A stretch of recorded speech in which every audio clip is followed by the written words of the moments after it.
श्री वल्लभाधीश की जय। श्री गुसाईजी परम दयाल की जय। શ્રી ગુસાઈજીનું નામ રત્નાખ્ય સૂત્રનું 79મું નામ વાક્સુધાકૃષ્ટ ભક્તાંતકરણ. વાક્સુધાકૃષ્ટ ભક્તાંતકરણાય નમઃ. તેમના વચનામૃતથી તેઓ ભક્તોના અંતઃકરણને વશ કરે છે.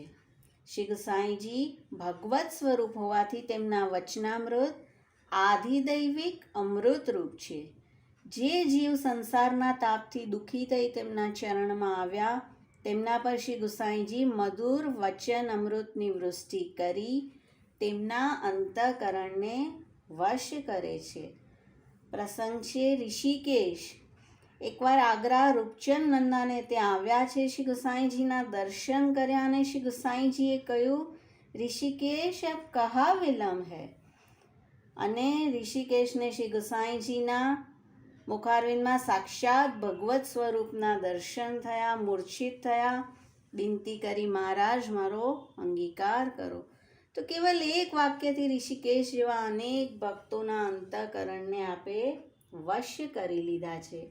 તેવા જ એક બીજા સેવક છે વાર્તાજી નંબર 162, જેના પર શ્રી ગુસાઈજીએ આપના વાણી રૂપી અમૃતની વર્ષા કરી છે. નિત્ય લીલાના ભાવ નિપુણાજી ચંદ્રાવલીજીના સખી છે અને જ્યારે શરણે આવ્યા ભગવદ લીલાનું જ્ઞાન થયું, ગોપ્ય વાર્તા જાણવા લાગ્યા. પાછે વાને શ્રી ગુસાઈજી સો વિનંતી કરી, મહારાજ અબ મોકો ઉપદેશ દેવું તો दुखरूपी संसार ते छूटो और भगवत लीला में प्राप्त होई.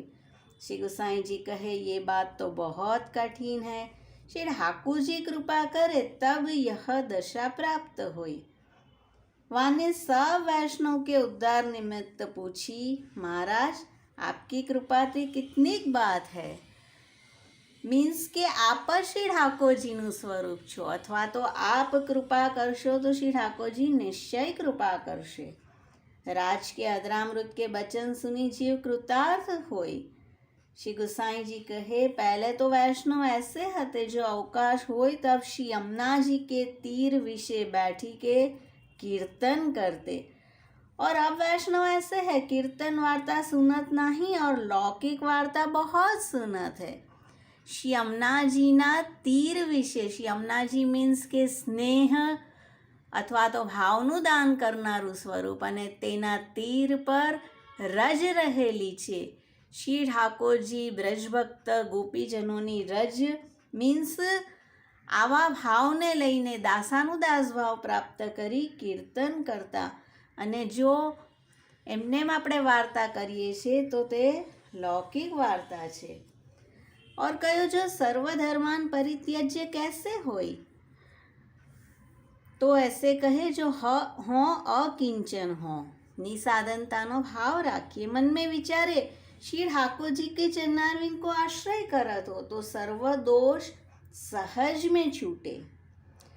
और लौकिक धर्म सब वृथा है ऐसो जाने तब सेवक को धर्म प्राप्त होई. और भगवदीय वैष्णव પહેલાં તો જીવ તેમાંથી સેવકના ધર્મ મેળવીએ અને તેના પછી ભગવદીય વૈષ્ણવનું બતાવી રહ્યા છે કે જો ભગવદીયની કેટેગરીમાં જશું તો સેવા કે ધર્મ આચરે તો બાધક નહીં ઉપજે. કહે તે જો શ્રી ઠાકોરજી જાને मेरी सेवा करत है, ताही ते श्री ठाकुर जी आप सेवा ही को फल देत है. और ब्रजभक्तन की जैसी प्रीति होई तब अंगीकार हो. एक एक स्टेज अहेड बतावी रहा है. लौकिक प्रपंच को लेश मन में न राखे. सर्वस्व करी श्री गोवर्धन नाथ जी को जाने. सर्व बात को त्याग करे और वेणुनाद सुने. वेणुनाद એટલે સેવ્ય સ્વરૂપ કંઈ આજ્ઞા કરે અથવા સેવ્ય સ્વરૂપ વેણુનાદનું શ્રવણ કરાવે તે શ્રવણ કરે, અથવા ક્યારેક માગી માગીને આરોગે. सो ये भगवदीय वैष्णव की लीला प्राप्ति के लक्षण. तो સેવકથી કરીને ભગવદીયતાની સુધીની આખી યાત્રા બતાવી રહ્યા છે. તાહી તે કુસુમિત ફલ ફલિત હોય. શ્રી ઠાકોરજી સાનુભાવતા જતાવી રહ્યા છે અને શ્રી વલ્લભે આપણા માથે પધરાવી આપેલું ફલ કુસુમિત ફલ છે તે હવે ફલિત થાય, રોમાંચિત હોય, મન મેં હરખે, મધુર ધારા બરખે. સેવક પણ સામે શ્રી ઠાકોરજીથી વાર્તા કરી રહ્યો છે. ताते भगवदीय वैष्णव को धर्म ऐसो ही है. भगवत प्राप्ति तथा भगवदीय वैष्णवन के अर्थ सर्व समर्पित है. यह तो सर्व बात एक बार होत है.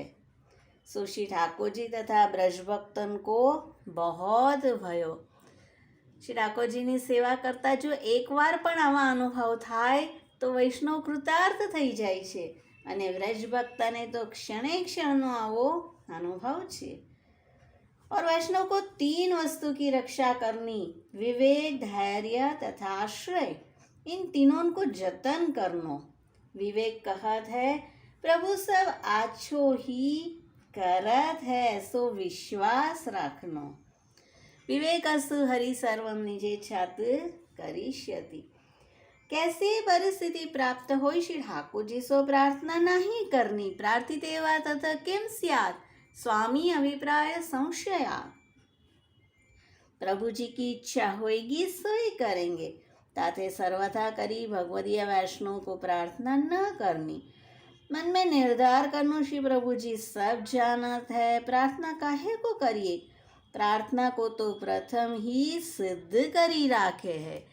જીવ પોતાના નિજ સ્થાનમાંથી ભૂતલ પર આવ્યો, જે પણ તેના અપરાધ થયા અને ત્યારે શ્રી ઠાકોરજીને વિનંતી કરી હતી કે પ્રભુજી ફરીથી આપની પાસે અંગીકાર કરજો અને શ્રી ઠાકોરજી માથે આવીને બિરાજ્યા. તો પ્રાર્થના તો પ્રથમે સિદ્ધ કરી રાખે है. और मनुष्य मन की जानत नहीं जो कहा है, अदृष्ट को हु जानत नहीं जो कहा लिख्यो है. મનનું પણ આપણી અવસ્થા પ્રોપર નથી અને ફ્યુચરમાં શું થવાનું છે તે પણ આપણને ખબર નથી. તો પ્રભુજી કે ધર્મ कैसे जानिए. ताते सर्वथा करी काहू बात की प्रार्थना न करनी. श्री गोवर्धननाथ जी ने बेचार्यो होइगो सोई होइगो, सब भलो करेंगे. जीव को अभिमान सर्वथा न करनो. अभिमानश्च संत्याज्य स्वामी आदिनत्व भावना. और ऐसो न विचारनो हो ऐसी रीत सो सेवा करत हो और प्रभु जी को हमारी इच्छा ते कार्य करे नहीं, आपकी इच्छा ते कार्य करत है. मेरी शरीर की सेवा को कष्ट है, मैं तो बैठो रहूँगो. जीव ऐसे करी पर्यो रहे तब वा जीव को कार्य सिद्ध कहाँ ते होय. ऐसो न करनो. गुरु की आज्ञा प्रमाण चलनो. सेवा कृति गुरु आज्ञा. सदा स्वामी के अधीन रहनो. जब सेवक निवेदन करियो है, पुत्र दारा गृह धन सब समर्पण करियो, तब अब या जीव को कहा है जो अभिमान करत है. नित्य ब्रह्म સમાન મંત્રમાં નિવેદન કરી જ રહ્યા છીએ તો હવે આપણું છે શું કે આપણે અભિમાન કરીએ. प्रभु जी जो करेंगे सो अच्छी ही करेंगे, ऐसो निश्चय रखनो. और दूसरो हो सेवक हो ताते सेवा ही मेरो धर्म है. सर्वदा सर्वभावेन भजनीय व्रजाधिप स्वस्यायमेव धर्मो ही नान्य क्वापि कदाचन. 3 प्रकार के दुख को सहन करे त्रिदुख सहनम धैर्यमामृते सर्वतः सर्वदा. ऐसो विवेक धैर्य जिनको आयो होय तिनको प्रार्थना न करनी. और कोई कहे श्रीमुख देखी के प्रार्थना न करनी. तहाँ कहत है यह तो भगवदीय को मुख्य धर्म है. अगेन भगवदीयની વાત કરી રહ્યા છે. जो श्रीमुख निरखनो बैठ्यो न रहनो. श्री ठाकुर जी कौन भांति अंगीकार करे. एक तो अपने घर बैठे अंगीकार करत है और एक निकट आवे तब अंगीकार होय.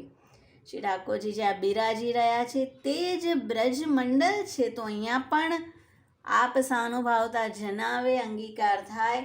અથવા તો આપણે જો બ્રજ આદિ સ્થાનમાં જઈએ તો ત્યાં પણ કંઈ શ્રી ઠાકોરજી શ્રી અમનાજી કૃપા વિચારે. जीव को सर्वदा सेवा में रहनो यह आश्रय है. काहू बात की चिंता न करनी. चिंता कापी न कार्यात. बैठे न रहना। अंतःकरण प्रबोध में वर्णन किए है निवेदन भक्ति को प्रकार जाको दृढ़ होय ताको कैसो हो दोष न उपजे। श्री आचार्य जी आप श्रीमुक्त अधरामृत रूप वचन करे, मैं आज्ञा दोई को हंग कियो तिनको पश्चाताप न करनो। मैं सेवक हूँ, पश्चातापो कथम तत्र सेवको हम न च अन्यथा। मैं सर्वस्व श्री प्रभु जी को समर्प्यो, ताते कहा चिंता है। देह को वात्सल्य जानी के रहवे को प्रयत्न करे और सेवा में सावधान न रहे तो श्री प्रभु जी अप्रसन्न होए। ताको दृष्टांत जैसे वधु प्रौढ़ भई माता पिता स्नेह करी घर राखे और वर को आदर समाधान करे, परी बहू को घर न पठावे तो वर को मन संतोष पावे नहीं। सो पुत्री को वाके घर पठावे, ताही प्रकार अपनी देह को समझी के सेवा में सावधान रहे तो प्रसन्न होय। ऐसे श्री गोसाई जी वाह विरक्त वैष्णव सो कही। सो वह विरक्त वैष्णव वचनामृत सुनी के बहुत પ્રસન્ન ભયો અને આગળ પણ 7 સ્વરૂપની ભાવનાનું વર્ણન, લીલા ભાવનાનું વર્ણન શ્રી ગુસાઈજીએ કર્યું છે। તો આપના વચનામૃત એવા છે કે જે શ્રવણ કરીને સેવકનું અંતઃકરણ વશ થઈ જાય છે। વાક સુધા કૃષ્ટ ભક્તાંતકરણાય નમઃ। શિવલ્લભાધીશ કી જય।